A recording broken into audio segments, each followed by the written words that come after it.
cannot receive other types of motions, cannot entertain points of order, nor participate in debate.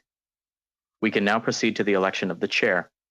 Pursuant to Standing Order 1062, the chair must be a member of the government party. I am ready to receive motions for the chair. I have a motion. Mr. Turnbull? Yes, I'd like to nominate Sean Casey as our chair. He's done a wonderful job in the past, and I think he continues to be a fair and a very competent chair. So it has been moved by Mr. Turnbull that Mr. Casey be elected as chair of the committee. Are there any further motions? Mr. Vaughan? I would support and nominate MP Chabot for one of the positions of vice chair. Perfect. We'll get to the election of the vice chair after we've elected the chair, but thank you for that. Are there any other motions for the chair of the committee?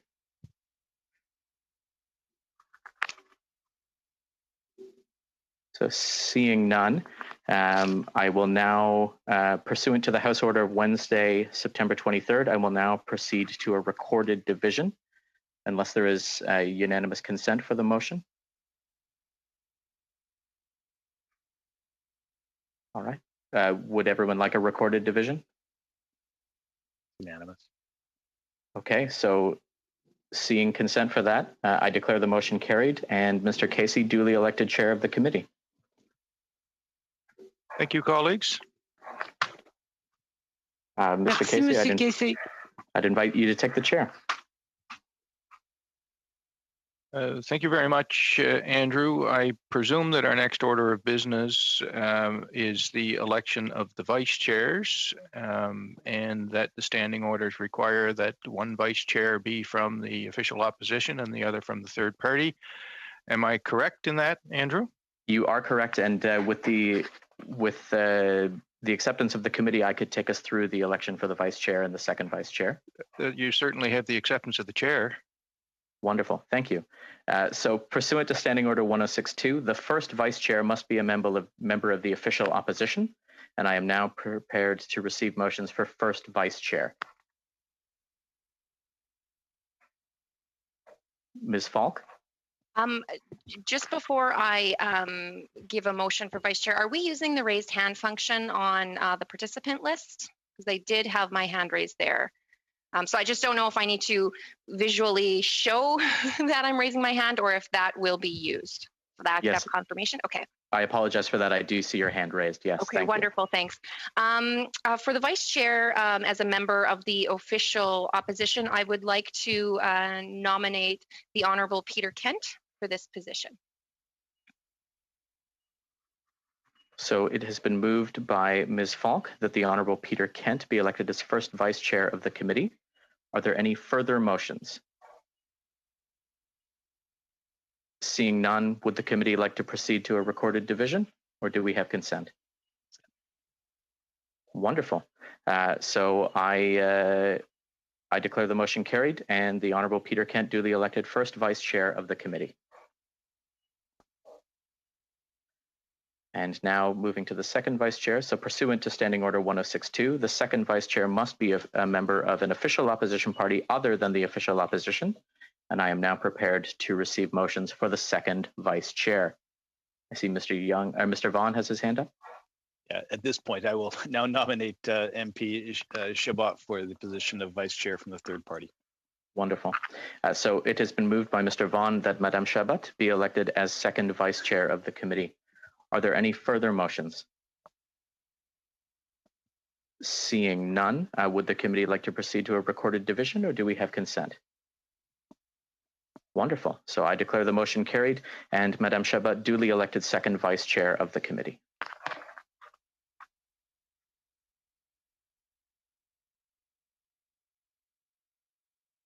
A plaisir. It will be a pleasure, says Ms. Chabot. All right, thank you, Mr. Clerk. Thank you, colleagues. I presume now we'll proceed with routine motions. I recognize Ms. Young. Oh, folks, as Ms. Falk indicated, I would urge you if you have motions to present after routine motions, please use the raise hand function. I've got it on my screen, and we'll pay attention to it. So I recognize Ms. Young.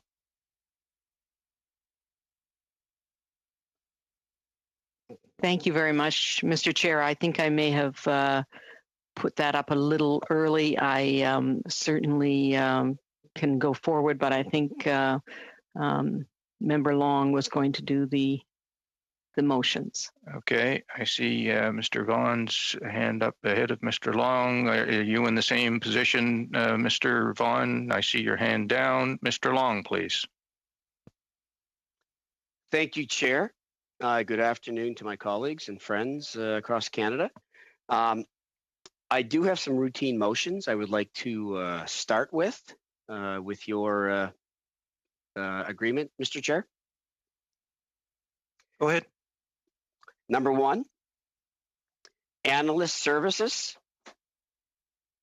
that the committee retain as needed and at the discretion of the chair, the services of one or more analysts from the Library of Parliament to assist it in its work. Colleagues, you've heard the motion. It appears to be in order. Is there any debate? Madame Chabot.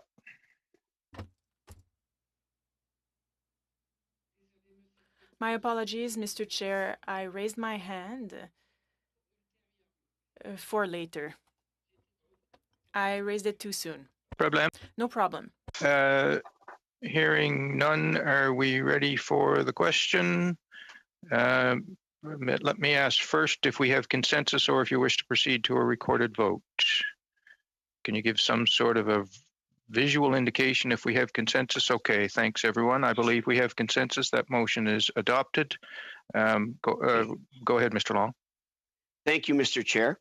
Number 2, Subcommittee on Agenda and Procedure.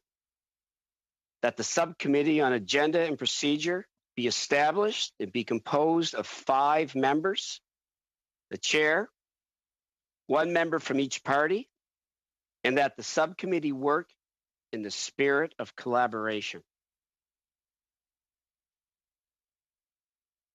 Thank you, Mr. Long. The motion appears to be in order. Is there any debate? Ms. Gazan, I see you waving, but okay, great. Go ahead, Ms. Gazan.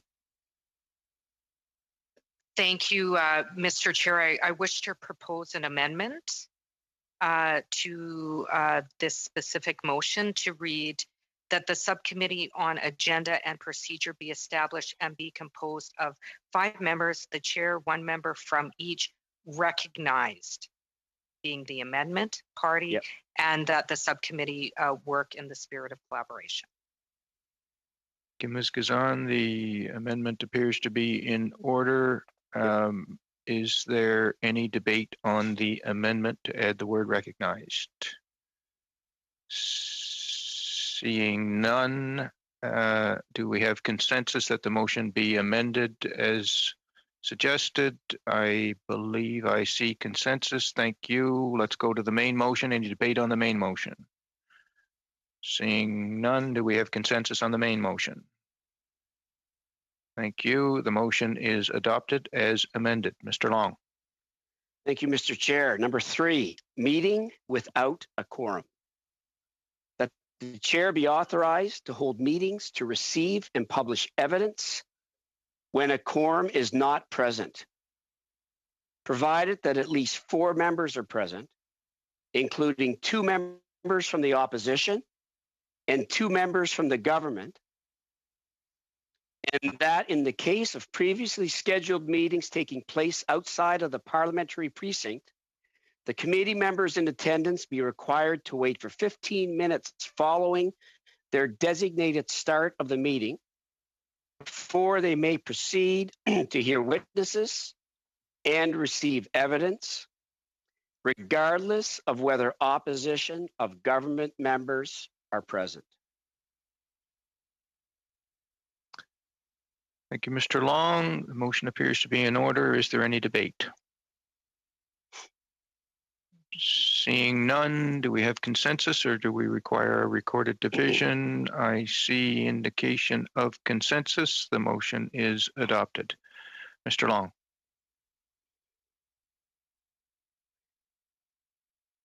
Number 4, time for opening remarks and questioning of witnesses. That witnesses be given 10 minutes for their opening statement, that at the discretion of the chair, during the questioning of witnesses, there be allocated 6 minutes for the first questioner of each party as follows. For the first round, Conservative Party, Liberal Party, Bloc Québécois, New Democratic Party. For the second and subsequent rounds, the order and time for questioning be as follows. Conservative Party, 5 minutes. Liberal Party, 5 minutes. Conservative Party, 5 minutes. Liberal Party, 5 minutes. Bloc Québécois, 2.5 minutes. Democratic Party, New Democratic Party, 2.5 minutes. Say something. Thank you. The motion appears to be in order. Is there any debate? Monsieur le Président, oui. Mr. Chair? Yes, I saw your hand. Go ahead, Ms. Chabot, and then Ms. Gazan. Thank you very much, Mr. Chair. Good afternoon. Regarding this motion, I have a question. Le PROC aurait... PROC has suggested, from what we know, something different for time allocated for questioning and for the opening statements. This routine motion was done on January 30th, 2020, where 5 minutes was for witnesses and the order of the second round of questioning was different. I'd like to know if someone could propose this instead of what is currently in the motion. Thank you, Ms. Chabot. Ms. Gazan? Yes, thank you, Mr. Chair. I wish to propose a few amendments to the motion to read as follows. That the witnesses be given 5 minutes, which is amended, for their opening statement, that another amendment, whenever possible, witnesses provide the committee with their opening statements 72 hours in advance, which would be another amendment. At the discretion of the chair, during the questions of witnesses that are allocated 6 minutes for the first questioner of each party as follows. For the first round, Conservative Party, Liberal Party, Bloc Québécois, New Democratic Party. For the second and subsequent rounds, the order and time for questioning be as follows. Conservative Party, 5 minutes. Liberal Party, 5 minutes. And these are the amendments. Bloc Québécois, 2.5 minutes. New Democratic Party, 2.5 minutes. Conservative Party, 5 minutes. Liberal Party, 5 minutes. Thank you, Ms. Gazan. Just before we proceed, so you've proposed, as I understand it, 3 amendments to the motion. Yes. The first to reduce the amount of time for witnesses from 10 minutes to 5 for their remarks. The second to afford them the opportunity to provide their opening statement 72 hours in advance. And the third to change the speaking order in the second and subsequent rounds to move the Bloc Québécois and New Democratic Party from 5th and 6th to 3rd and 4th. Yes. So my question for you is, and I understand you want to amend the motion as such, do you want to proceed with the amendments en bloc as one motion, or do you want them dealt with individually? I think maybe deal with them individually. Okay. just as a Okay, so- precaution. Yep. Thanks. Okay, so amendment number 1 is that the time for witnesses' opening statements be 5 minutes instead of 10. So that's the first amendment, and then we'll deal with the next 2. And I recognize Ms. Falk. So are we first going to be dealing with the motions that I've laid out before us? Is that? So right now, Ms. Falk, we are specifically dealing with the motion put forward by Mr. Long with respect to witness statements and speaking order, and more particularly the amendment to that motion proposed by Ms. Gazan to change the length of time for opening address by witnesses from 10 minutes to 5. So Yes. that's what we're dealing with now. I would like to speak to that. Please do. I know many of us have been on this committee before Parliament was prorogued and our study was thrown out the window. And each one of us had experienced just the technical difficulties that come with a hybrid fashion. We each gave the grace for that, but I definitely want to add my voice to, asking witnesses to provide their testimony in advance to each of us so we can each come well prepared to the meeting, and reducing the witness testimony to 5 minutes.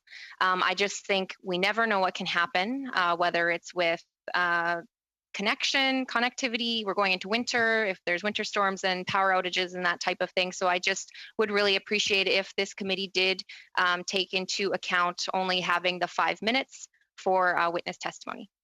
Thank you. Thank you, Ms. Falk. Is there any further discussion on the motion to amend the length of witnesses' opening statements?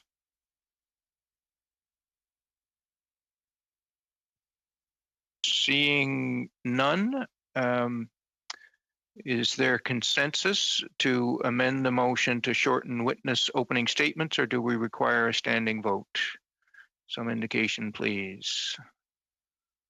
I see consensus. The motion is amended to shorten the length of witnesses' opening statements. Now, if we could move to Ms. Gazan's second motion, which is to afford witnesses the opportunity to provide a written version of their opening statements 72 hours ahead of their appearance at committee.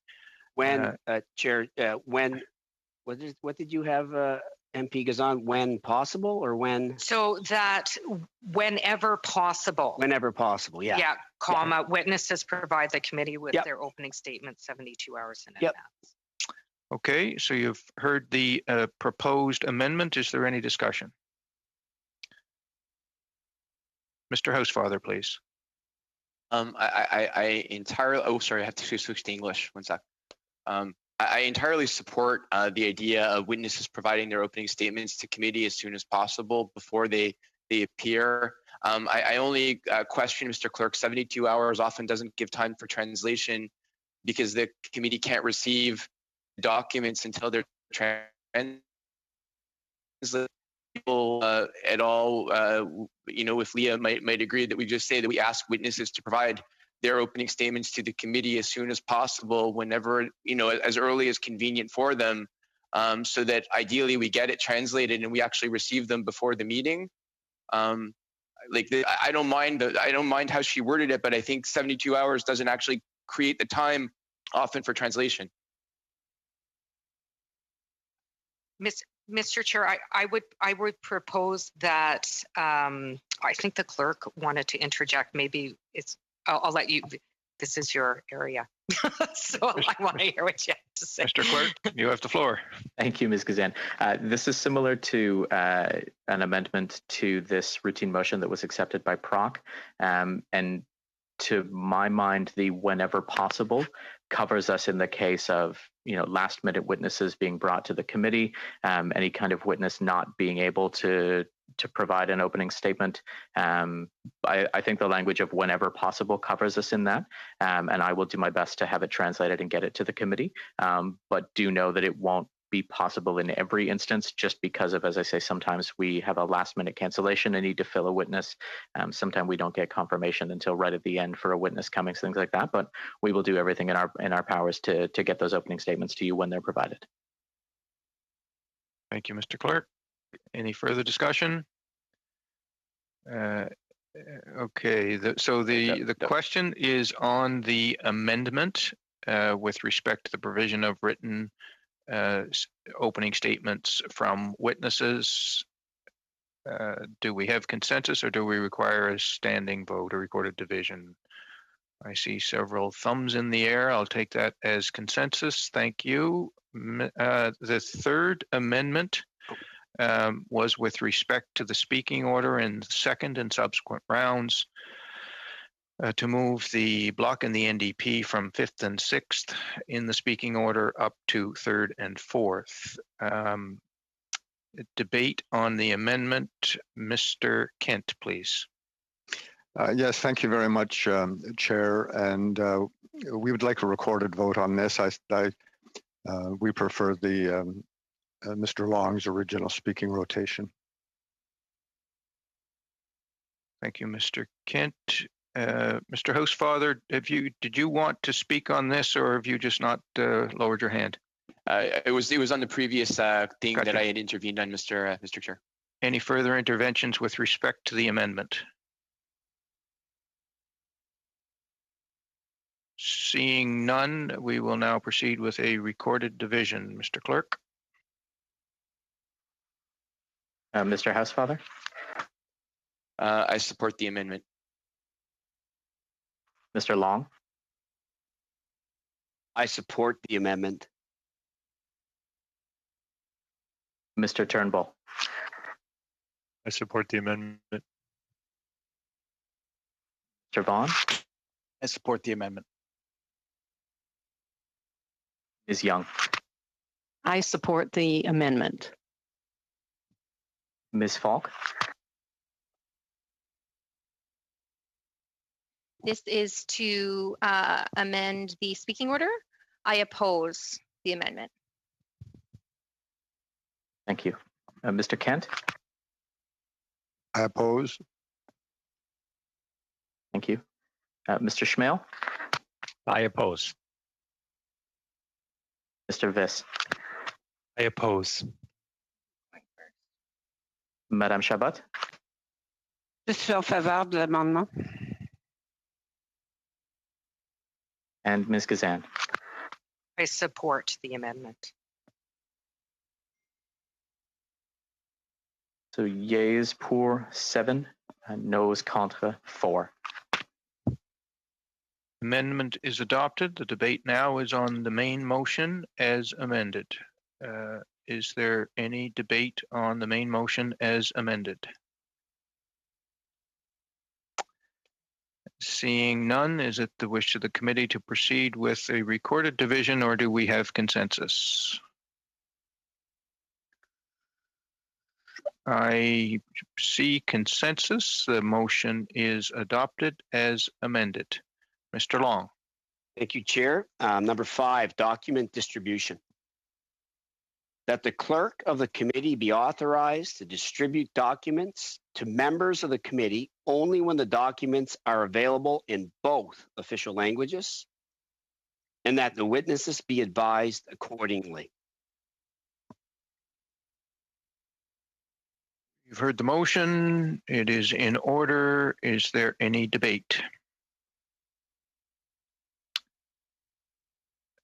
Seeing none, we'll proceed with the question. Is it the wish to have a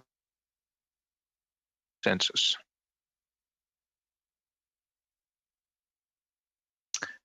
I see consensus in the virtual room. The motion is adopted. Mr. Long. Yeah, Chair, just one comment, sorry, on 5 that, certainly I've seen in my vast experience up in Ottawa, but there's times when I'm still surprised that witnesses will show up with just English copy. I mean, we see it again and again. So anyway, just a comment that hopefully that doesn't happen often this time. Number 6, working meals. That the clerk of the committee be authorized to make the necessary arrangements to provide working meals for the committee and its subcommittees.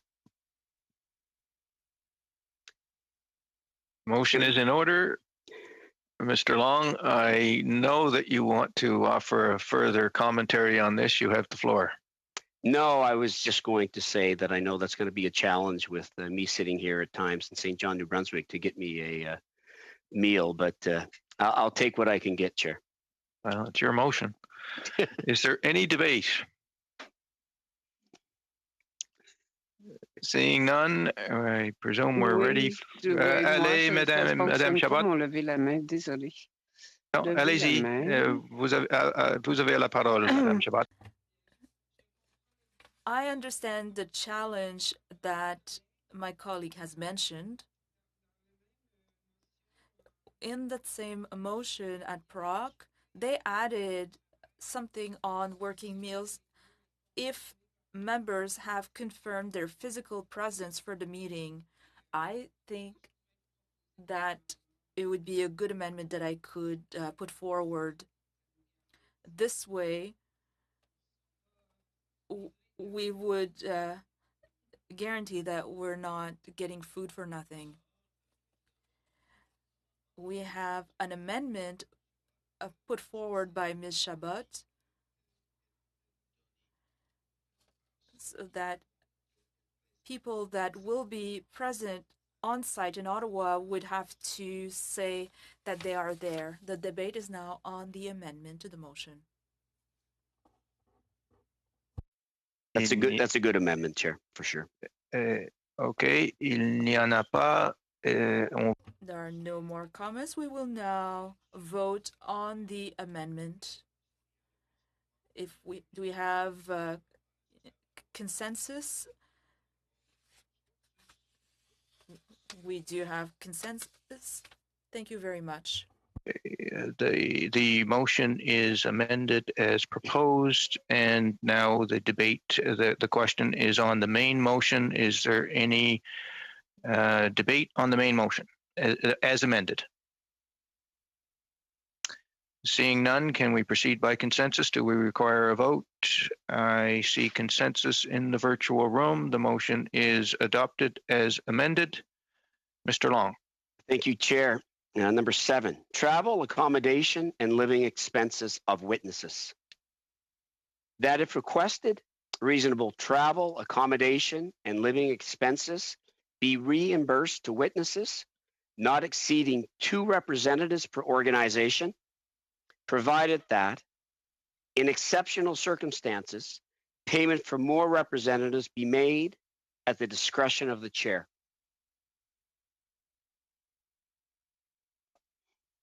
Thank you, Mr. Long. The motion is in order. Is there any debate?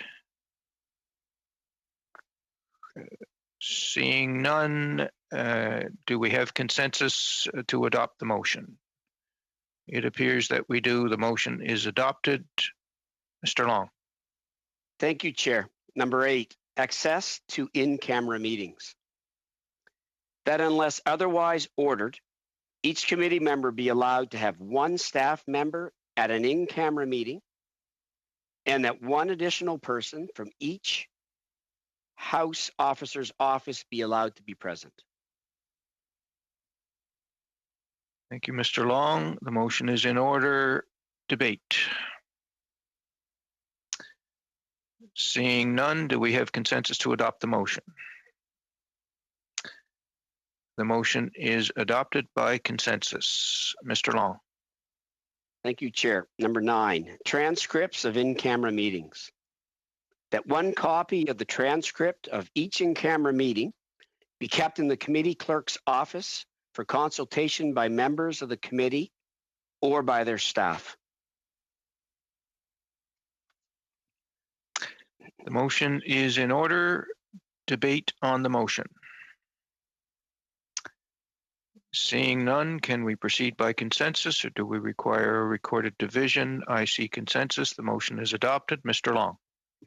Number 10, notice of motion. That a 48 hours notice interpreted as 2 nights shall be required for any substantive motion to be considered by the committee unless the substantive motion relates directly to business then under consideration, provided that 1.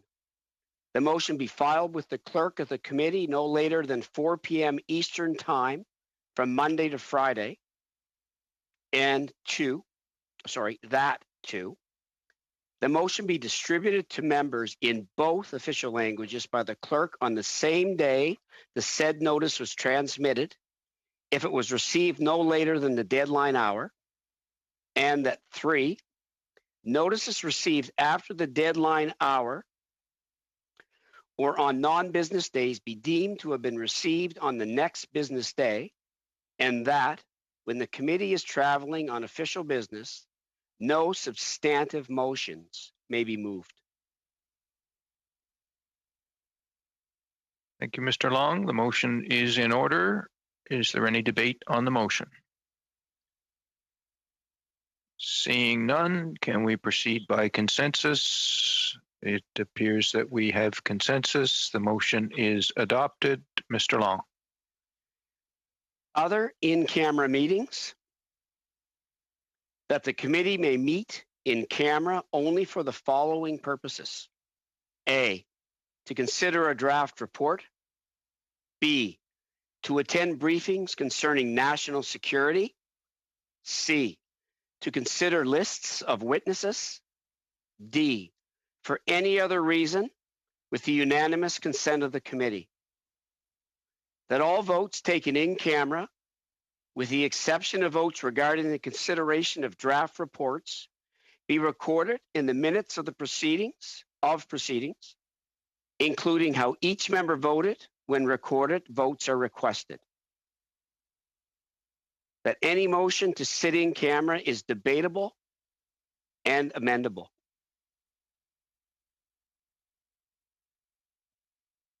Thank you, Mr. Long. The motion is in order.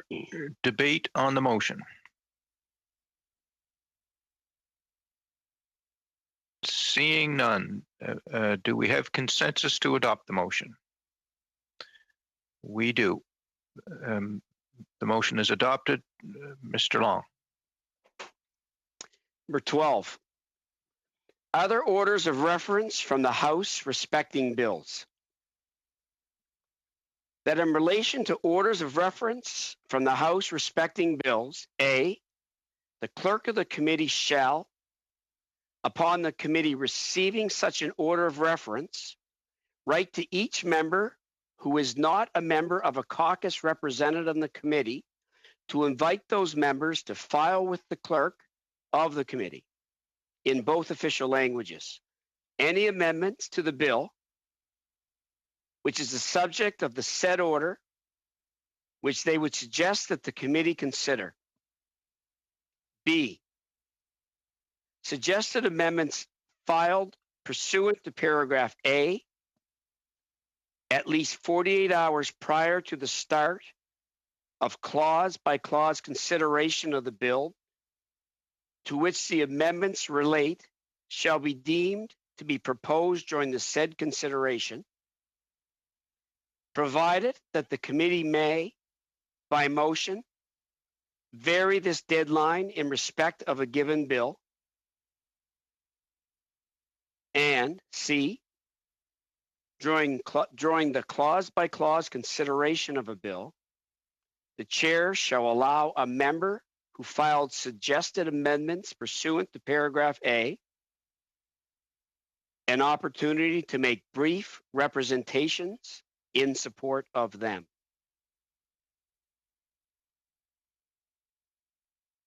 Thank you, Mr. Long. The motion is in order. Is there any debate on the motion? Seeing none, can we proceed by consensus? We have consensus. The motion is adopted. Mr. Long. That is all that I have, Chair, for routine motions. Thank you very much for your time and consideration. Excellent work, Mr. Long. Thank you. On next, Ms. Young, you have your hand up. Did you have something you wanted to raise now?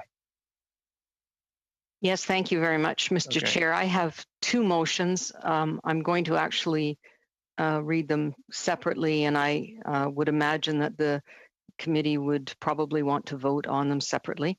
The first motion is that the Standing Committee on Human Resources, Skills and Social Development and the Status of Persons with Disabilities Committee agree that all substantive motions adopted by the committee to undertake studies or hear from witnesses in the first session of the 43rd legislature are hereby readopted by the committee without modification or amendment. The second motion would prioritize a study. So I wondered, Chair, if you'd like to call a vote on that first motion.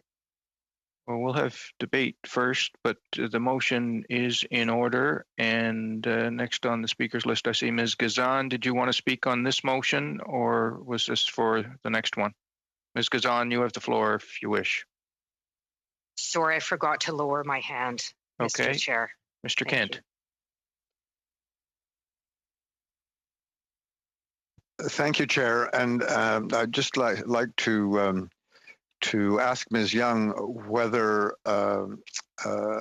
she wants to maintain the priority of the motions and the orders passed in the last Parliament, given that now that we have the main estimates and time is short before the end of November for us to call the three ministers under the within the purview of the committee. I wonder whether she would accept support on the basis that more urgent business supplant or take priority over those original motions. Okay, thank you, Mr. Kent. Ms. Falk, please. Thank you, Mr. Chair. I'm just wondering the relevance. I know, the Prime Minister and the government had decided to prorogue Parliament to reset the focus. I'm just assuming, just from calls that I've experienced from my constituents and the study we were doing prior to this, before it got thrown out the window, that priorities kind of have changed. Canadians have been affected by COVID, whether it's seniors or children, workers, that type of thing. So I'm just not too sure how relevant and timely at this moment doing that would be. Thank you. Thank you. Mr. Housefather. And let me just turn it to English. Thank you very much, Mr. Chair, for allowing me. I support Ms. Young's motion. This, to answer Mr. Kent, does not set any prioritization of the studies. The committee will have to then determine. There's a number of studies that were adopted by the committee, including one from Ms. Falk on grandparents and support of grandparents, one on the Canada Summer Jobs, and a COVID-related study that the committee was in the process of undertaking. And in my view, there's no reason why we would not readopt the studies and continue to have them on the table, as well as any other studies that may be brought forward by members of the committee. And then the committee will then have to prioritize what studies we actually do in this Parliament, but that will at least leave all the studies that were already adopted, put forward by all the different parties on the books, so that the committee may indeed proceed with them should the committee want to do so.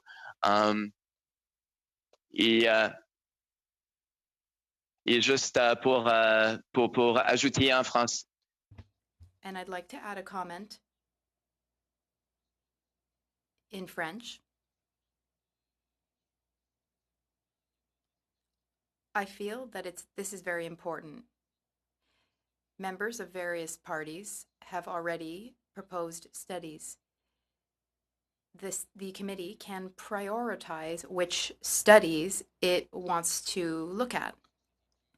It's important to be able to debate on these studies. Before prorogation, members of the committee felt that these studies were relevant and important, and they still are. But the committee could decide to study them or prioritize them as the committee wishes. Thank you, Mr. Chair, and nice to see some of my colleagues back at the committee table again. I'm very pleased to be recommencing. For the sake of our new members, at the finalization of my current comments, I would kindly ask that the clerk tell the House which committee, tell human members which studies were actually on the table.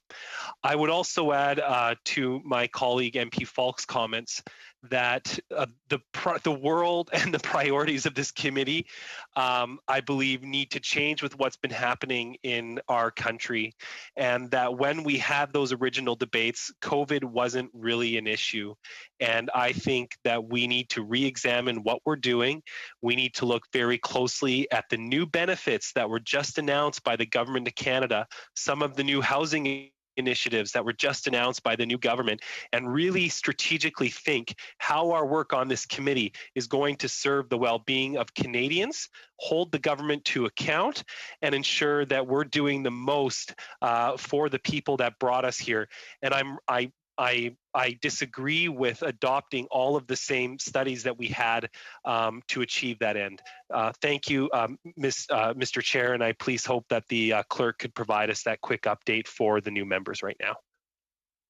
Thank you very much, Mr. Viss. I think that's a reasonable request. I don't know whether you can, whether you have that at your fingertips, Mr. Clerk, and or whether anyone else might have that list of adopted substantive motions at their fingertips. But I certainly agree with Mr. Viss that it would be helpful for everyone to have it. Do you have it, Mr. Clerk? I do, in fact, have it, and I could. It's up to the members what they would prefer. I can read out the motions that were adopted by the committee, or I can send it as an email to everyone. I have it as a PDF document. Pouvez-vous nous donner les motions? Could you please send us the motions in both English and French?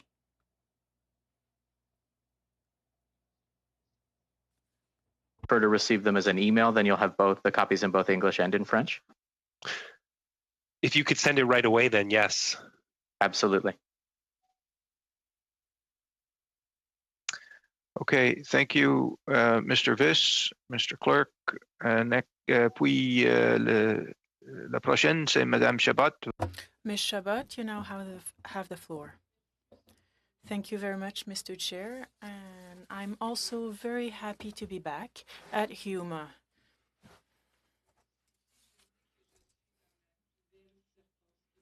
I am in the most beautiful riding, and I think I sit at the most beautiful committee. Two things. First of all, regarding the motion that was tabled right now. And then, Mr. Chair, you can tell me when, but I also have notices of motions. So tell me when I can table them. So first of all, I do understand the rationale here. I understand what's the goal here. So we want to bring back motions that were adopted previously so that we could study them. Many motions were tabled. There were many studies proposals, and then we only studied issues related to COVID. And as others said, when the House was prorogued on August 20th, it meant that our committee no longer existed. It meant that all these motions could not be studied anymore, and it meant that the mandate letters of our ministers also didn't exist anymore.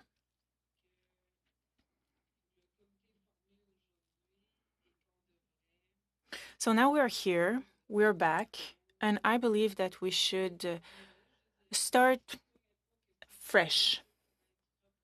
Doesn't mean that some motions could not be retabled, but strategically speaking, I believe that we should look at every motion and also think about new motions that could be tabled. And Mr. Chair, you can tell me, well, I believe that now we are having a debate on this motion that was tabled, but let me know when I can table other motions. Yes, exactly. Ms. Young just told us that she has a second motion. and then we'll be able to receive other motions. Thank you. Ms. Falk, please. Thank you, Chair. I was just wondering if MP Young could just repeat the words of the motion.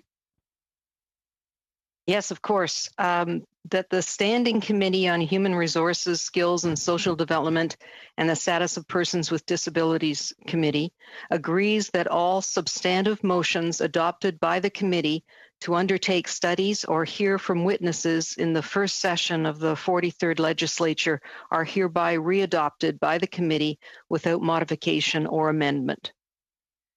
I would be more inclined to support this if there was something in there confirming that that isn't the prioritized list. I just really, if the point of the government of proroguing Parliament was to reset, I think the committee should follow suit as well. Thank you, Ms. Falk. Next, I believe Mr. Viss, your hand is still up. Did you want to intervene on this motion? My apologies. I never put my hand down. I will wait to hear other comments and decide whether I want to intervene again. Fair enough. Thank you. Mr. Long. Thank you, Chair.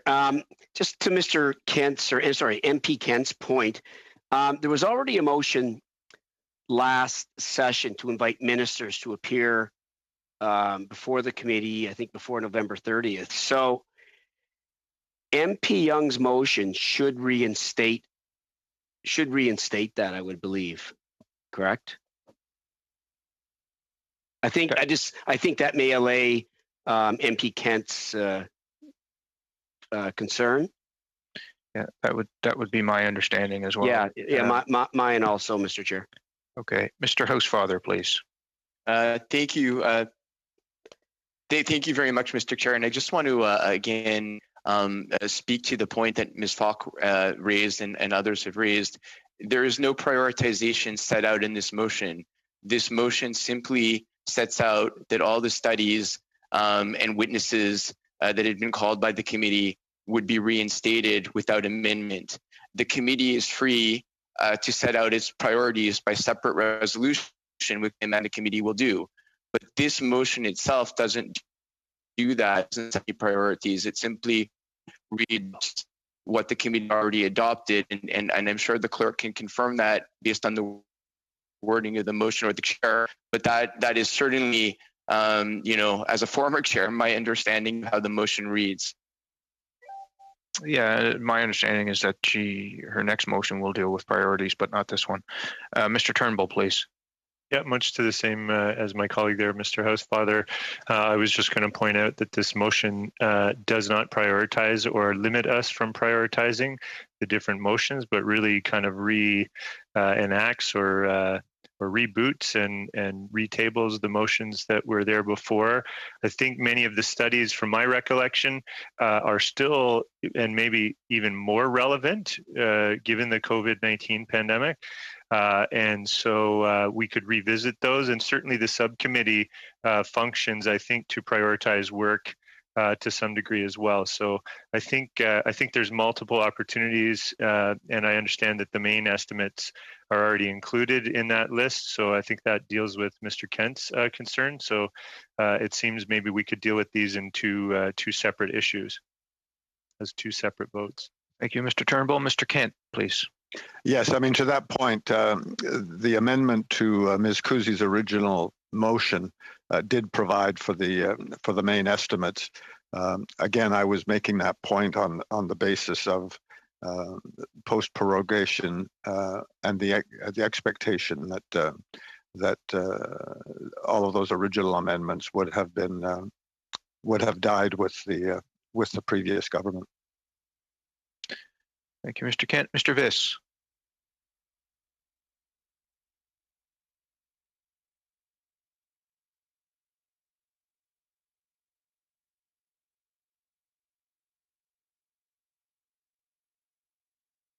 My hand is now raised, Chair.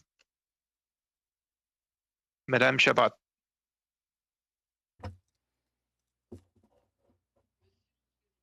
Mr. Chair, what concerns me Well, I hear my colleagues' arguments.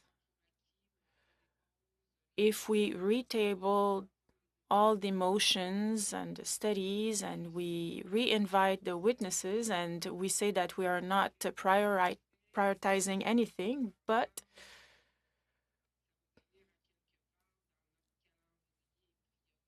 we will have to establish a list of priorities at some point. We could decide not to retable one motion in order to study other motions because this is a new committee. But strategically speaking, we have to think of our strategy, how we will do our work. I think that if we do not establish any priorities right now and we do that later, well, that would be concerning to me. But if we just say that retabling these motions do not necessarily mean that we will study all these motions, that would be fine with me. Chabot. Thank you, Ms. Chabot. Further intervention? Thank you very much, Mr. Chair. I just wanted to reiterate that my next motion will deal with prioritization, and I think it's at first when I was considering these motions, I was thinking of doing it all in one, and then I thought, no, it's best to keep them separate for the reasons that we're hearing right now. Thank you, Ms. Young. Mr. Viss, please. Thank you, Chair, and I will just reiterate my point after just quickly, well, thank you, Clerk, for sending that document, and I'll just reiterate my point that I believe, given the new suite of benefits from Employment and Social Development Canada, given the new announcements on housing, that this committee take the refresh that the Liberals wanted to give it and start afresh. There is much to be done, both from a labor and economic standpoint, that require us to re-examine our priorities, and we should not be hindered by the previous work of the committee, whether we are in agreement or in opposition to it. Thank you. Thank you, Mr. Viss. Mr. Housefather.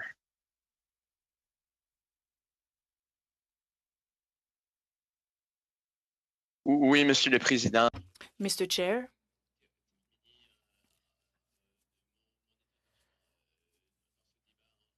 I would like to say that I totally agree with Ms. Chabot when it comes to the following. If we've already adopted a motion, a study, we can re-adopt it. It doesn't mean that the committee will have to prioritize it or go ahead with this study. In committees, we adopt several proposals for studies, and sometimes we do not go ahead with some of these studies. It doesn't mean that we'll not be able to adopt other motions. It doesn't mean that these former motions will be more important than new ones. But I believe that, for example, the summer jobs program study is very important. So if we re-adopt these motions, we would not have to have another debate on the same motions. It would not be necessary to move with another debate. Thank you. Thank you, Mr. Housefather. Dan.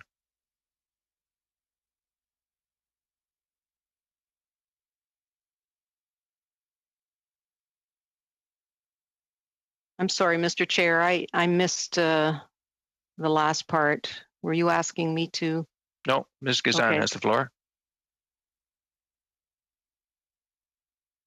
Thank you, Mr. Chair. And while I appreciate all the concerns about bringing forward the same motions, sorry about that. I have another phone ringing in the background. Sorry about that. It's not my phone. Sorry.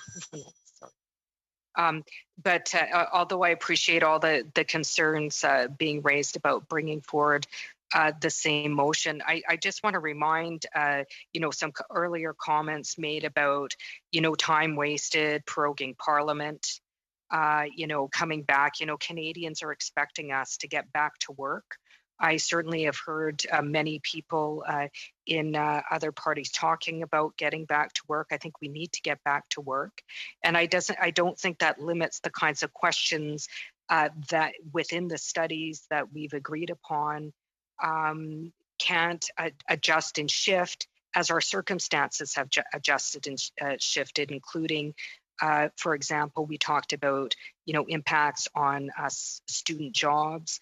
Certainly, I'm sure the questions that will be asked in committee will reflect the changing circumstances and the programs that have been put forth. And we can certainly offer that up when we're requesting specific witnesses. But I do think it's time for us to get back to work. I think Canadians are tired of all the games. People are rolling on the streets. And I think they want to see us finding tangible research solutions to some of the very complex issues that we're facing. So thanks very much.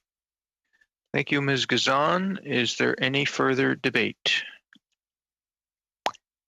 Seeing none, we are ready for the question. I think it's clear that a recorded division is required on this based on the debate that we just had, and I would ask you to do that, Mr. Clerk. Absolutely. Mr. Housefather? In favor. Thank you. Mr. Long? In favor. Thank you. Mr. Turnbull? Yes, I support the motion. Mr. Vaughn? I support the motion. Ms. Young? I support the motion. Ms. Falk? Opposed. Mr. Kent? Opposed. Thank you. Mr. Schmale? I oppose. Thank you. Mr. Viss? Je suis contre la motion. Merci. Madame Chabot?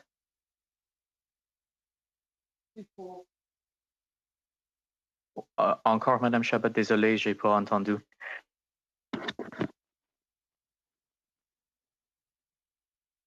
Avec raison, j'avais le micro sur la tête. Voilà. My microphone was on my head, so I've been told often that I'm doing this.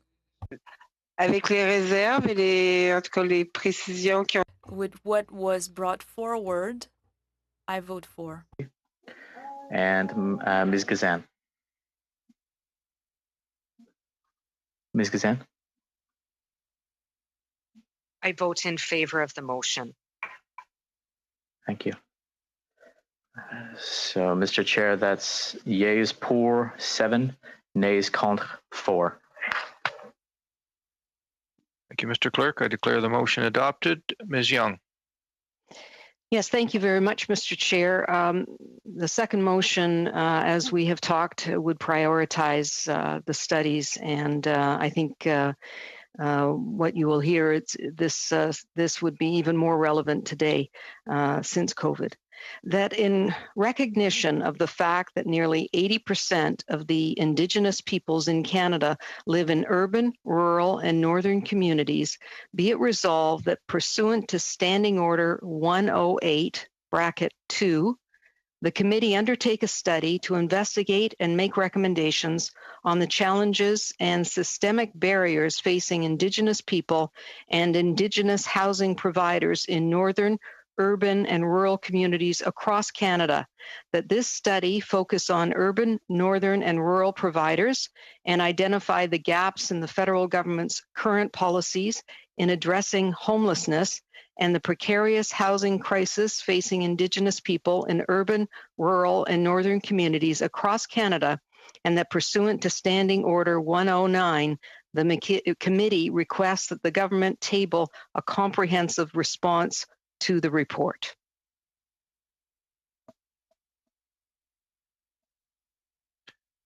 All right. I had understood that was to be, I'm not sure that I heard priority in there, and my only question would be whether this is identical to a motion that's already adopted, in which case I'm not sure whether it's in order. I seek your guidance on that, Mr. Clerk. Ms. Young, I didn't hear anything different than the motion that was just adopted by virtue of the continuation motion. Am I mistaken?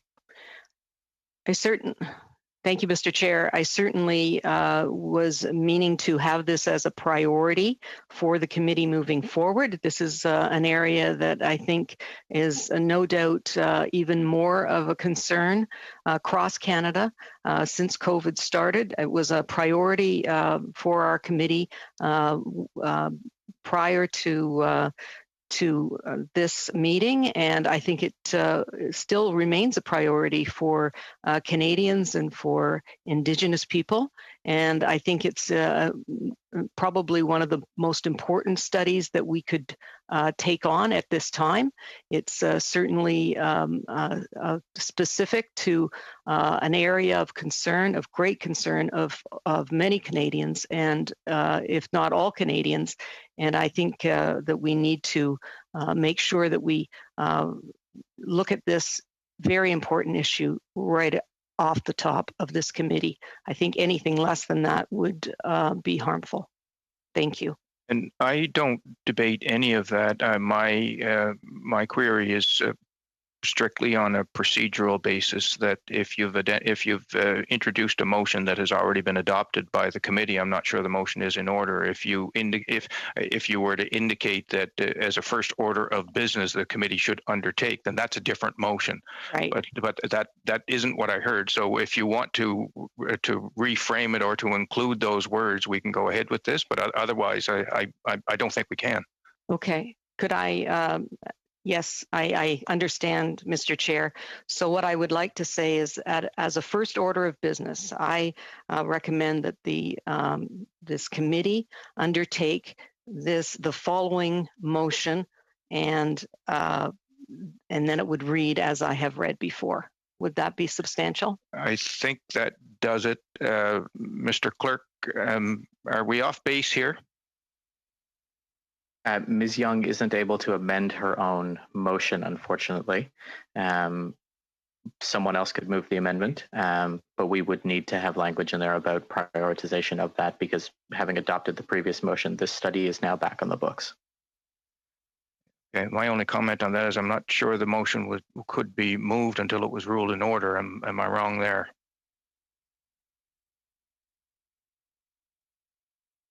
You're correct as well. Okay, so now I can rule the motion in order now that she's rephrased it, and we can proceed. Point of clarification, can we get can Ms. Young please reread the new motion to the committee? I think that's fair. Ms. Young, after that discussion, the motion that you want to present that's different than the one that's already presented, if you could just go ahead. This is the second part of my the motion, that we would prioritize a study that all parties agreed to before, and that is the motion that, in recognition of the fact that nearly 80% of the Indigenous peoples in Canada live in urban, rural, and northern communities, be it resolved that pursuant to Standing Order 108(2), the committee undertake a study to investigate and make recommendations on the challenges and systemic barriers facing Indigenous people and Indigenous housing providers in northern, urban, and rural communities across Canada. That this study focus on urban, northern, and rural providers and identify the gaps in the federal government's current policies in addressing homelessness and the precarious housing crisis facing Indigenous people in urban, rural, and northern communities across Canada, and that pursuant to Standing Order 109, the committee requests that the government table a comprehensive response to the report. Okay, colleagues, you've heard the motion. The motion is now in order, and I recognize Ms. Gazan.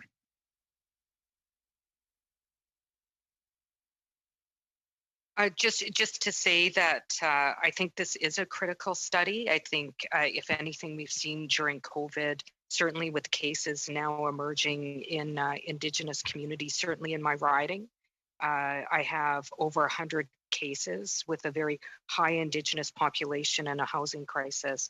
I think this is very pertinent not only to COVID, but also an issue that has been present prior to COVID. So I fully support that motion.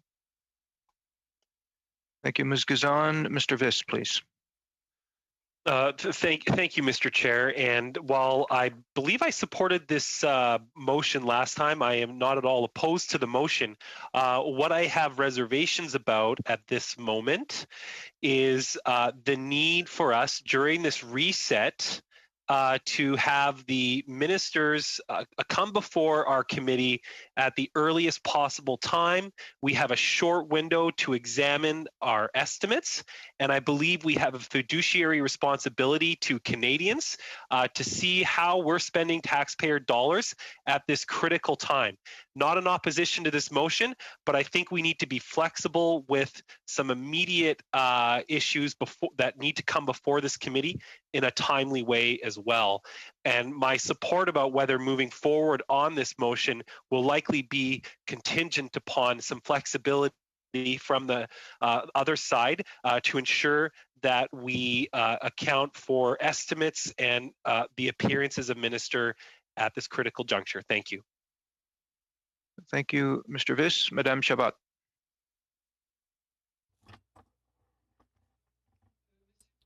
Mr. Chair, we had a debate earlier on the motion with regards to bring back all the studies we had already adopted in the previous parliament. The fact that we're bringing back all motions, it doesn't mean prioritizing them. This motion is in order, but I will say vote against this because it's like we're trying to do indirectly what we didn't want to do directly earlier on. Earlier, we agreed on a motion saying that we had some latitude for prioritization. I agree with this vote. These issues are very important. I remember all that space it took in our work when we adopted this priority. I will vote against today. I will vote against the prioritization of this motion. I think we need to be nimble. We need to be able to look at all the other motions that are just as important. After the speech from the throne, after all the mandate letters and all these other things, and then we can decide on our calendar for the different studies. So I am against it. Thank you, Ms. Chabot.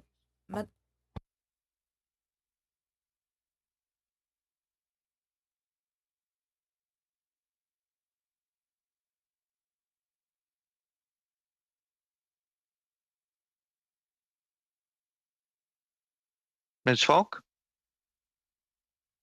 Sorry, Chair, if you called on me, I did not hear that. I'm a little disappointed that this is what we're having because I brought this up in the previous when we debated about prioritization. Right off the hop, we should just be having the ministers here.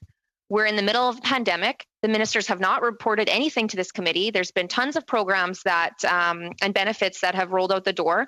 I think we should just have each of the ministers that are responsible to answering to this committee here at this committee right off the top.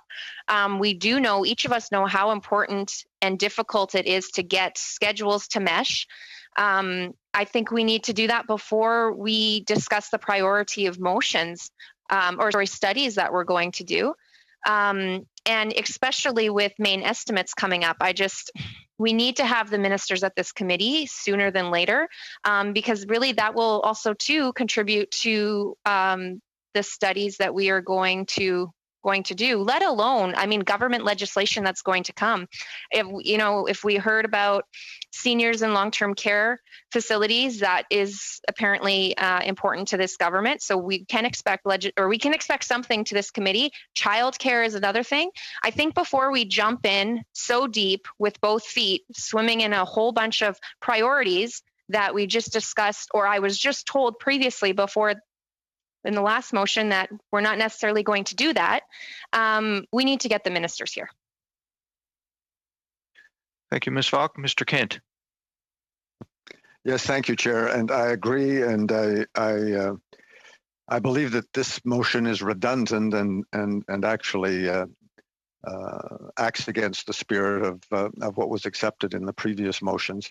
And I think the priority, our responsibility, is to call the minister with regards to the mains that have just recently been tabled. And to Rosemary's point, time is short, and given availabilities, we have not that many opportunities to ensure that all of the ministers can appear with their officials. Thank you, Mr. Kent. Mr. Housefather.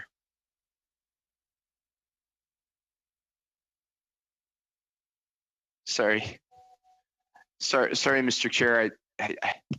Sorry, Mr. Chair. When I keep having to change from the floor to either English or French, it throws me a bit. I understand Mr. Kent and Ms. Falk are saying. I don't think that these things negate one another. The first thing is that what was originally adopted was simply to bring back all the studies and all the calls for ministers that had already been passed. The first motion did not prioritize anything. The second one by Ms. Young, as I understand it, seeks to prioritize the Indigenous housing strategy, which is one motion of many that were previously adopted by the committee. And I think what my Conservative colleagues are asking for is also to prioritize the calling of ministers for the estimates. So perhaps, Mr. Chairman, again, if Ms. Young or you will allow me, perhaps we can amend Ms. Young's motion to say that the committee's two immediate priorities are to deal with the Indigenous housing strategy motion that was just reaffirmed by the committee, and to call ministers for the estimates upon as soon as they are available, and make both of those the first two things the committee does. I think that's a reasonable compromise based on the Indigenous housing study being so important. But of course, we're going to have to line up witnesses for that study as well, and hearing from the ministers on the estimates. So I think perhaps that would bring a consensus from the committee if we agree that those two things are the priorities of the committee. Are you moving that as an amendment? Well, Mr. Chairman, I'd want to hear from Ms. Young. It's her motion. If she would be prepared, to do that, I'd certainly prepared to move an amendment.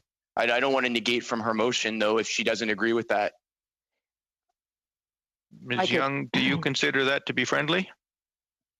I do have a question. I thought that that the ministers were in order to appear for the estimates at a given time after the estimates, and that would happen in due course. That wouldn't negate this this motion, and so I would think that the motion would stand, but I could be talked into making it a friendly motion if that's what we think is necessary, but I still think it's kind of redundant. All right, I'm going to recognize Mr. Viss. I guess you just didn't lower your hand, or Mr. Viss, did you wish to intervene at this point? You've just lowered your hand. Thank you. Mr. Turnbull, please. Thanks, Mr. Chair. I think my understanding is we already have ministers appearing, and I think we have a deadline for that, which, if I remember correctly, is somewhere around the end of November. So I think we should let Ms. Young's motion stand, which is to undertake this study, which I believe strongly should be the first study that we undertake, given the fact that we've often iterated our deep commitment to First Nations and working with them through reconciliation. And we know that if communities were vulnerable, were housing insecure going into this pandemic, they are much more so during this pandemic. So I think there's a case to be made, and a strong case and a strong commitment for this study to move forward as our first priority. And I just want to show support for that. I will be voting in favor of it, but I think the motion should stand as is. Thank you, Mr. Turnbull. Ms. Gazan, please. I just wanted to echo, Mr. Chair, the comments of my colleagues on the committee. I think, if there's some feelings of mistrust around the ministers attending, that we could put forward a separate, I think the motion needs to stand as is. Certainly, I think COVID and certainly data has indicated that this is a critical issue that is beginning to exacerbate as the pandemic proceeds. And, perhaps, knowing that, the ministers will be appearing to provide estimates, that perhaps we can get some assurances on a date by next meeting about when that will occur. Thank you, Ms. Gazan. Ms. Falk, please. Thank you, Chair. I promise I hope this will be my last intervention on this. I just had a question if the Liberal members on the committee have, because we just adopted all of our motions previously without modification, if any of the timelines and deadlines from the previous motions that we just adopted have been taken into account. So as we look, our Canada Summer Jobs program, the motion that Dan Albus, our colleague, had tabled, the deadline's Tuesday, December 15th for this. So we're already, by the time we come back, it's going to be mid-October. Is this being taken into consideration as well, all the deadlines that were in the motions that were previously tabled? It's just a question of clarification that I need. Thank you. Mr. Kent, please. Yes, I mean, there's no question that that the motion, although it is redundant and I think acts against the previous motions that we accepted, it's an important one. It's an important study. But I think with regards to the process that we're going through here today, I will have to oppose this motion on the record, and I would hope that the fellow committee members would, and I appreciate Mr. Housefather's attempt to find a friendly compromise.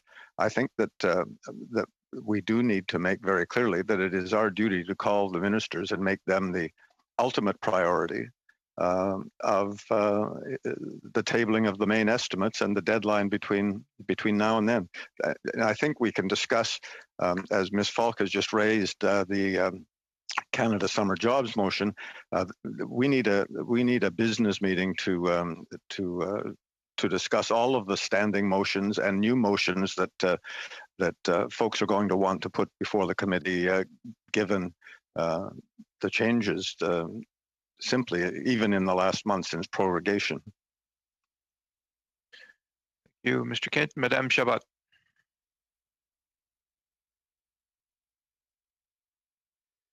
Monsieur le Président, Mr. Chair, in another lifetime, there were procedures for motions. For example, tabling motions in the rules of procedure.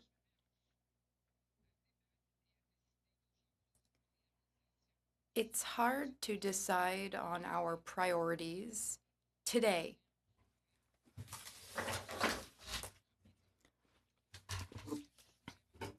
Here's what I would like to say.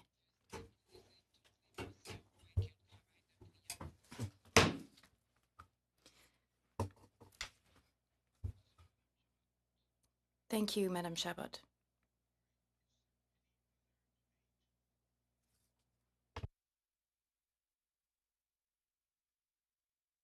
Seeing none, I believe we're ready for the question on the motion to identify the urban, rural, and northern study as a priority. Mr. Clerk, could you please proceed with the recorded division?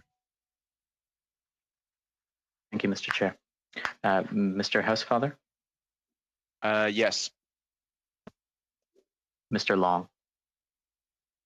Yes. Mr. Turnbull? Yes. Mr. Vaughan? Yes. Ms. Young? Yes. Ms. Falk? Oppose. Mr. Kent? No. Mr. Schmale? I oppose. Mr. Vist, Opposed. Madame Chabot, Contre. and Ms. Gazan. Against. Mr. Chair, yeas pour 6, nays contre 5. Declare the motion adopted. Is there any further business to come before the meeting? I would like to propose an additional motion, Chair, if that's all right. And I would ask, in the spirit of collaboration, that in the adoption of the current motion that we just had, that the Liberal members especially consider some flexibility in what I'm about to read. So just as a pretext, recently in the House of Commons, the parliamentary secretary, Mr. Vaughan, previous member of this committee, and I had a debate, and Mr. Vaughan clearly stated that the Rapid Housing Initiative was one of the most important things that the federal government was undertaking. And excuse me, I'm just trying to pull up my motion right now. And that he said that this is one of the most important things the government was undertaking. It's unprecedented for the government to outline that they're going to purchase 3,000 units of a new housing within a 6-month period. I think this motion that I'm about to read actually goes well with the prioritize of the motion just passed by the committee to focus on Indigenous housing. So I'll just go ahead and read the motion, and then we can have a debate about it. That in the spirit of openness and transparency, the committee conduct. Oh, I'm sorry, I'm reading my wrong motion. It's hard working on Zoom here. Give me 1 second, please. I apologize to everyone.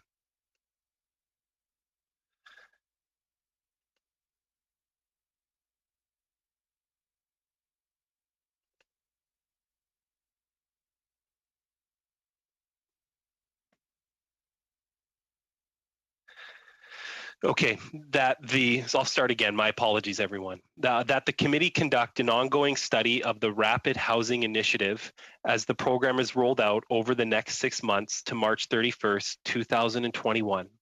That all aspects of the proposed program be examined with specific focus paid to the number and location of units acquired. That any other housing-related initiatives, either of the Canadian Mortgage and Housing Corporation or Employment and Social Development Canada or other government department, the committee deems necessary to be studied. That witnesses include officials of Employment and Social Development Canada, staff of the Canada Mortgage and Housing Corporation, and other witnesses the committee deems necessary. That this study be conducted over the course of 6 one-hour meetings with officials providing monthly progress updates. That the Minister of Families, Children and Social Development and the CEO of the Canadian Mortgage and Housing Corporation appear for 2 hours at the 7th meeting to testify. That the initial meeting be held no later than October 31st, 2020, and the final meeting be held by April 30th, 2021, and that the committee present its findings to the House. You've heard the motion, colleagues. It appears to be in order. The debate is on the motion. I recognize Ms. Chabot, please.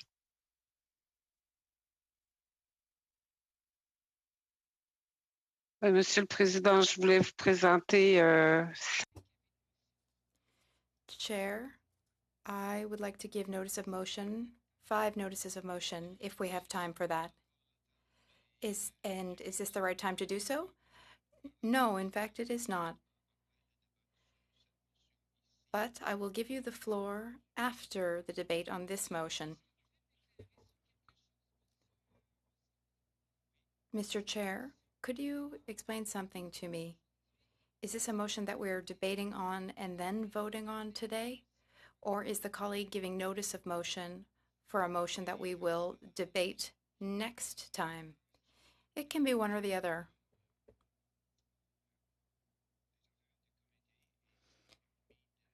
We are doing committee business. it is possible to file motions without notice of motion at this point, but if you prefer to give notice of motion, that's possible. But here's my question for my colleague. Is this a notice of motion or is this a motion for debate and vote? Well, both. Because the motion contains dates. That said, I want to be flexible. If my colleagues would like to study and debate the motion during the next meeting and just adopt it today, that would be fine as well.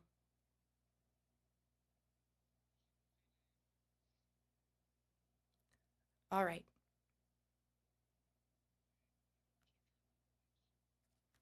I was just wondering, I have two questions. One is, can we get a copy of the motion from Mr. Viss, maybe emailed if that's possible? I would like to read it. You read it kind of fast. I'm not sure if I got it. One point of clarification, Mr. Viss, are you suggesting that the Rapid Housing Initiative should be studied while it's being implemented simultaneously? It seems to me that that might be quite challenging to do and is not. I think the usual practice is to have something implemented and then study it, or study it before it's implemented, but maybe not during the same exact period. Yeah, thank you for that excellent question. I would add that in the spirit of cooperation, that there are serious housing needs, especially in your neck of the woods, Mr. Turnbull, and my own in the Greater Vancouver and Fraser Valley regions. The purpose and spirit of this motion is to ensure that the government actually meets its stated goal of purchasing or acquiring 3,000 additional units of supporting housing within a 6-month period. And I believe this committee could provide a great function to hold our public servants to ensure that those purchases are being made, I would say, especially in the Toronto and Vancouver regions, and provide updates to this committee in a timely manner to ensure that, in fact, the government meets that objective. That's the spirit of this motion. Thank you. Great. Thank you, Mr. Turnbull. Mr. Viss, now we'll go to Mr. Vaughan. I have no problem with the spirit of this motion in terms of making sure that the good work we do through the National Housing Strategy, and in particular the Rapid Housing Initiative, is publicized and promoted and shared publicly with this committee, with Canadians, with Parliament, with whoever needs to know the work we're doing. That being said, the member has outlined 6 one-hour meetings with a 7th meeting, and wants them all within the first couple of weeks of the program rolling out. Let me just say that while we will be moving as quickly as we can to get this money into the front lines in the fight against homelessness, in particular as it relates to COVID, in particular in cities with high COVID counts, Winnipeg is one of them, and the focus simply on Toronto, Vancouver is not a national approach that I support. I think we need to take a look at where the science directs us, where the housing point time counts direct us, and where the cities with programs step up with opportunities to with large shelter populations also have to be taken into account. I have no problem referring this to the subcommittee for scheduling. I have no problem having the minister appear to talk about the good work we're doing and the good work we still need to do on top of this to eliminate chronic homelessness.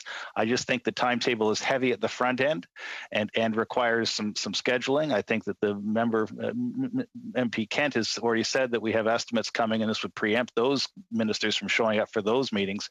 I just think it's a little premature to schedule it in the way you've done it, but I totally support the spirit of this and look forward to, I think what the subcommittee should do is take this motion and work it into a schedule and bring it back in balance with the other challenging and competing interests that we have, which include, of course, the estimates.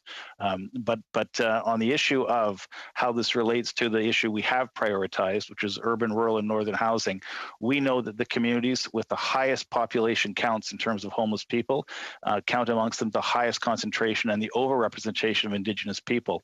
And we need to get support, and we need to get programs, and we need to get investments into this particular stream of housing with an urgency that I can't understate. It is long overdue, and if you don't believe me, take a walk through MP Gazan's riding and understand what the impact of not acting quickly on this file has had over the last 6 months. So I would urge us to absolutely, in the spirit of Mr. Viss's motion, take it to the subcommittee on scheduling, get this committee to focus in on getting accountability and the reporting out on that. But we have already missed half a year in terms of advancing the work on the urban, rural, and northern housing strategy. We cannot ask this group of Canadians to wait any longer. The good news is the Rapid Housing Initiative will work well to achieve priorities in that segment as we work on fine-tuning exactly what the federal approach should be due to housing individuals in this area.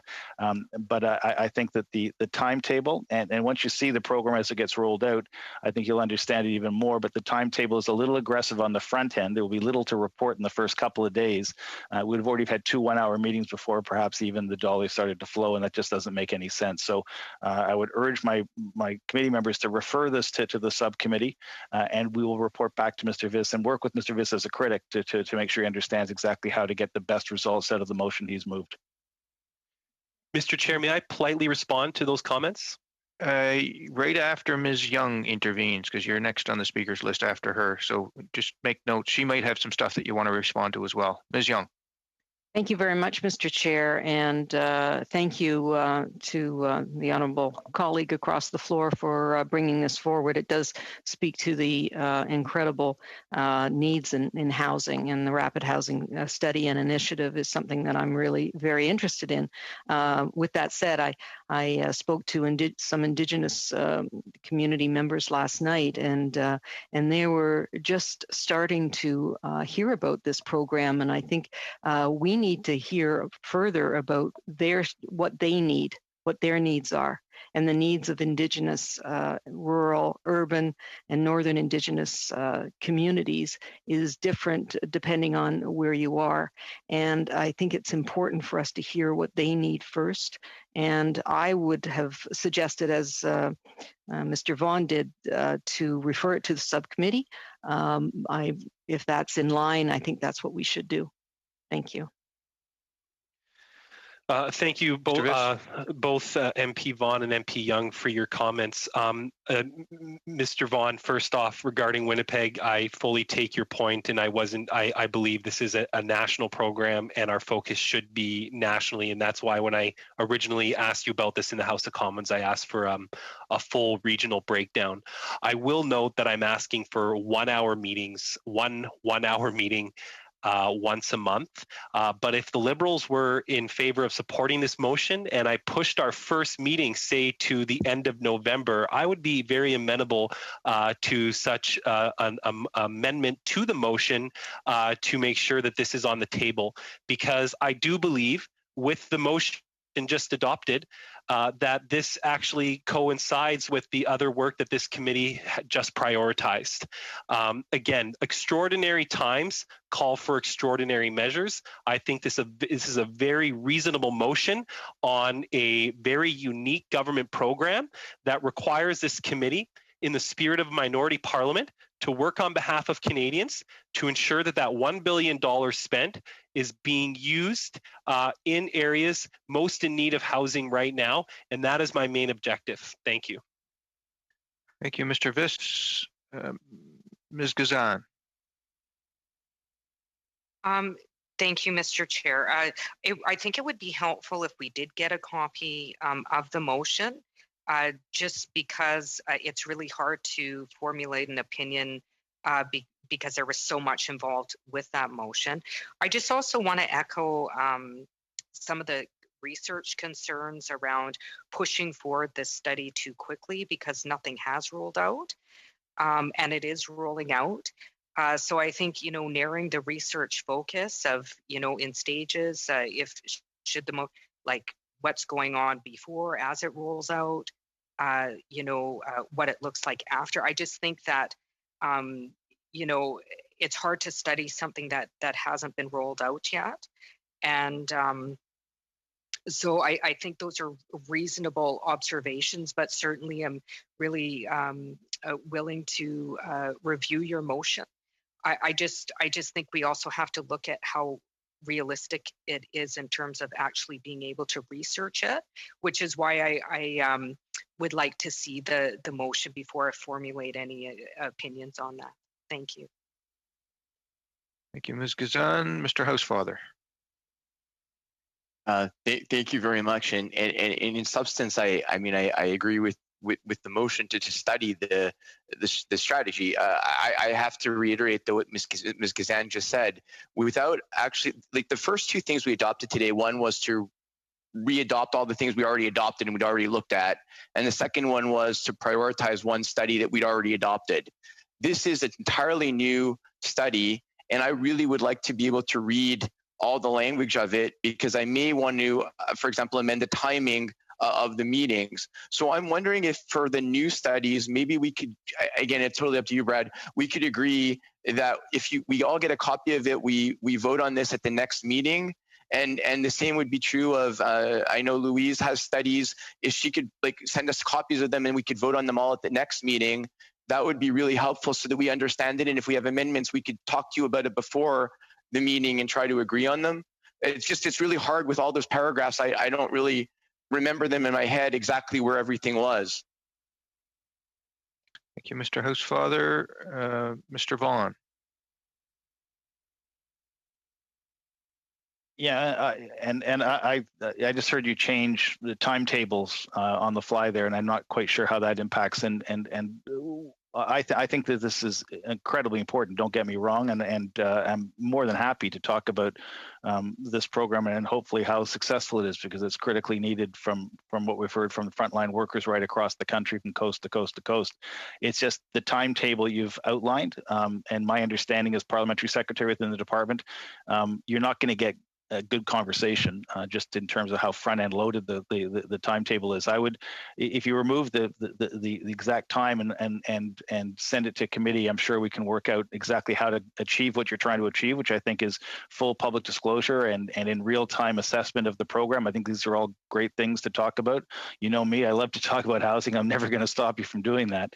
But I just think in terms of how it works with the rollout of the program to get you the most effective information so you can have the most effective insight and the best questions possible, and also impact the communities that you are speaking to so eloquently. I just think it's a bit front end loaded, but as I said, the principles are absolutely fine.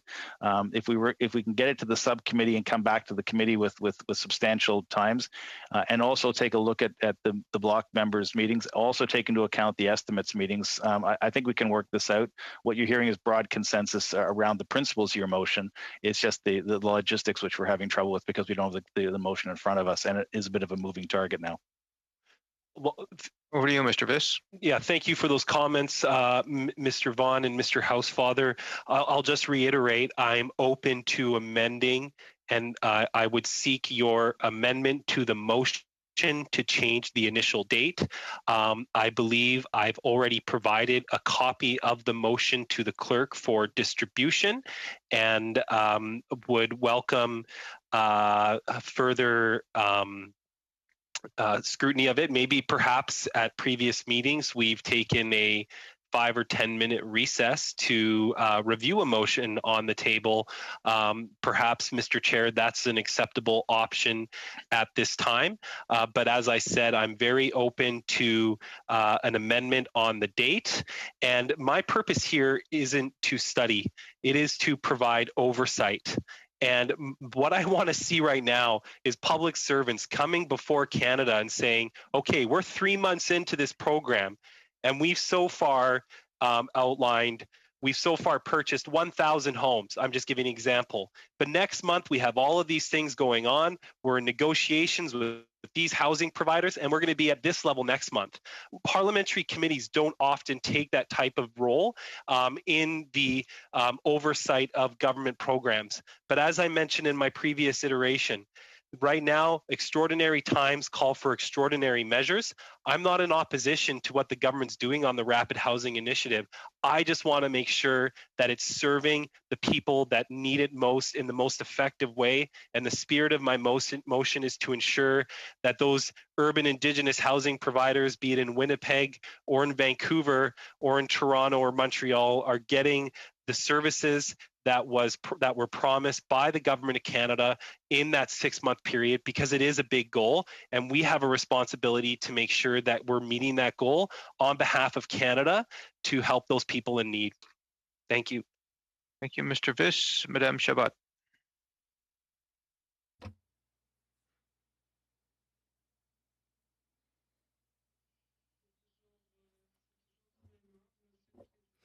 Mr. Chair,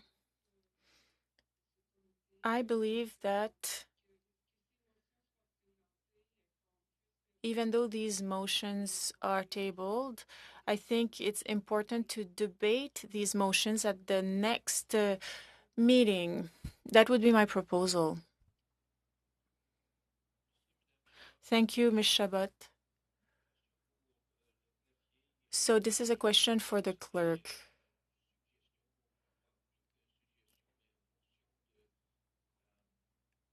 This is a suggestion, or rather a motion that says that we should have a debate on this motion at another meeting. Suppose, I think that's what I heard, Mr. Clerk, and I seek your advice on one, whether that's in order and debatable.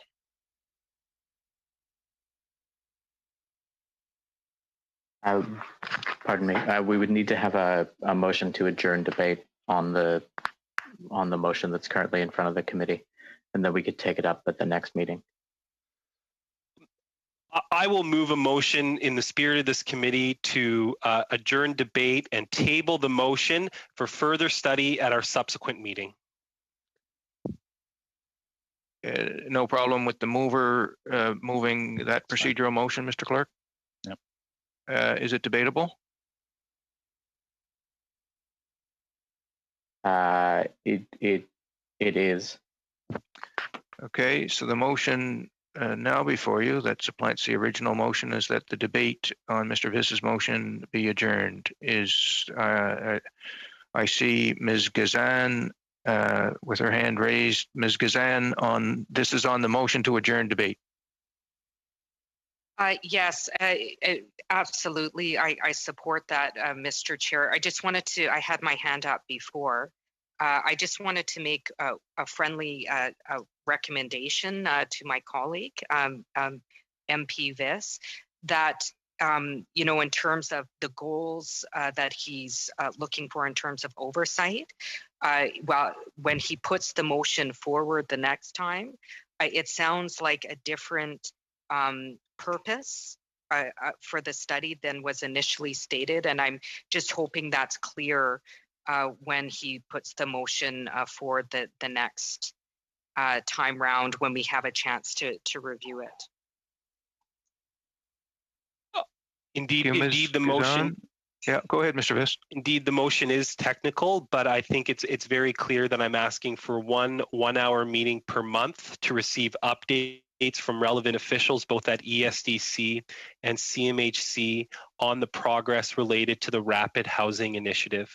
My goal in proposing this motion is to ensure that there is effective oversight over the government program of achieving the objective of 3,000 homes within a 6-month period. And I want to make sure that that takes place. And so in the spirit of this minority parliament, in cooperation and being aggressively reasonable, that is what I'm intending to do with this for the well-being of Canadians. Love that, aggressively reasonable. All right, I don't see anyone else in the speakers list. Is there any further discussion on whether the debate should now be adjourned? Adjourn. I see none. Can we proceed by consensus to adjourn the debate, or do we require a recorded division? Do we have consensus to adjourn debate? I see consensus. The debate on this matter is adjourned. Madame Chabot, je sais que vous... I know that you have notice of motions to put forward. You have the floor. Thank you, Mr. Chair. Dear colleagues, I will mention that I will present you the motions that have already been tabled to the clerk. I will present them today but they are notice of motions, and we will be able to debate them at the next committee meeting so that everyone can read them.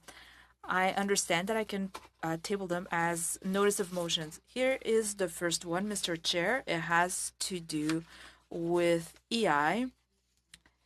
The motion is so that the committee undertake a study on the reviewing of the employment insurance program, that the committee invite the Minister of Employment, Workforce Development, and Disability Inclusion to address that subject, and that the committee held a minimum of 5 meetings on that matter. The objective of this motion is that the emergency programs and everything we had to put in place, including a more flexible EI program, those measures end in 12 months. So the review of the EI program would be useful. It would be good to know what the minister thinks and to hear also from witnesses on the reforms. The second notice of motion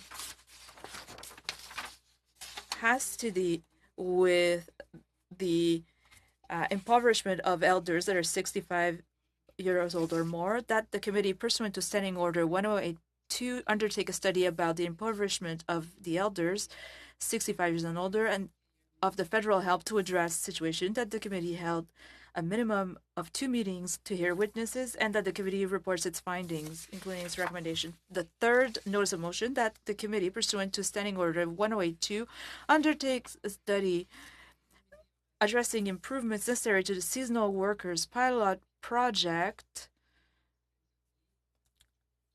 ending in May 2021.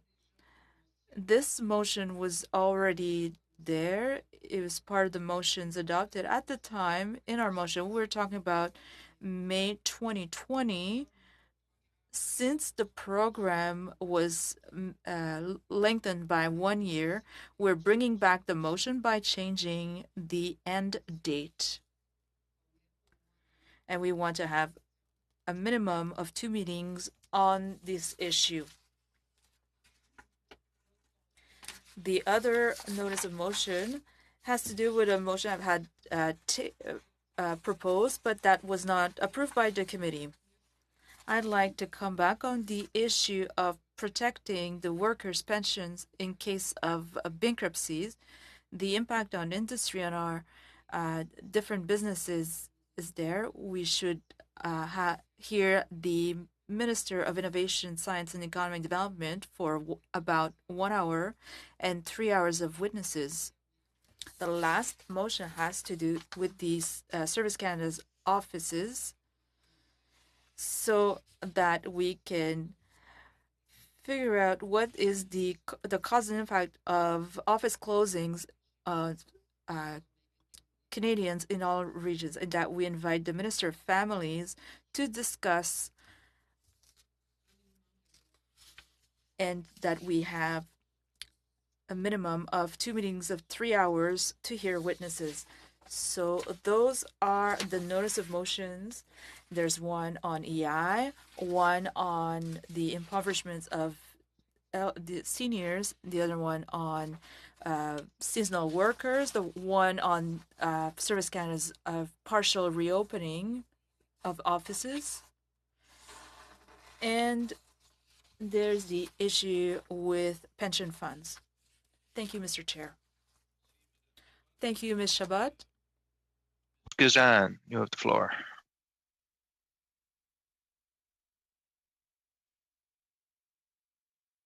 Sorry, Chair, I forgot to lower my hand. No problem at all. All right. Is there any further business to come before the meeting? Seeing none, I thank you, colleagues. I welcome you back. It looks like we have an overflowing plate and some work for the subcommittee to tend to. I wish you all a great Thanksgiving and look forward to working with you in this session. Thank you so much. Have a good weekend. We're adjourned. Happy Thanksgiving, everyone.